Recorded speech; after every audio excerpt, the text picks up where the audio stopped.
కండాధక్కటి పర్యంత మధ్యకూటస్వరూపిణి శక్తికూటైకతాపన్న కట్యధోభాగధారిణి. కంఠాదః కటి పర్యంత మధ్యకూట స్వరూపిణి. కంఠం కింది నుండి నాభి వరకు గల భాగాన్ని పంచదశి మంత్రంలోని మధ్యకూట స్వరూపముగా గలది. హ, స, క, హ, ల, హ్రీం అక్షర కూటము అమ్మవారి కంఠము నుండి నాభి వరకు ఉండే అమ్మవారి సూక్ష్మ శరీర భాగాన్ని సూచిస్తుంది. హాతో ప్రారంభమయ్యే ఈ కూటాన్ని హాది కూటము లేదా కామరాజ కూటము అని అంటారు. ఇక్కడ కామరాజ పదము సృష్టి సంకల్ప కామేశ్వరుణ్ణి సూచిస్తుంది. ఈ కామేశ్వరుని స్థానం మన హృదయంలోని దహరాకాశం.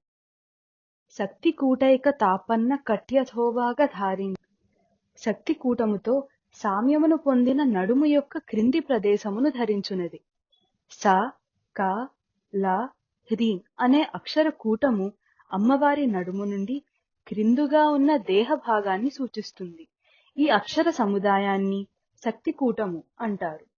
పైన చెప్పిన ఈ మూడు కూటములు వరుసగా సువర్లోకము, భువర్లోకము, భూలోకాలతోనూ దేవలోక, మధ్యలోక, పాతాళలోకాలతోనూ సమన్వయపరచుకొనవచ్చును.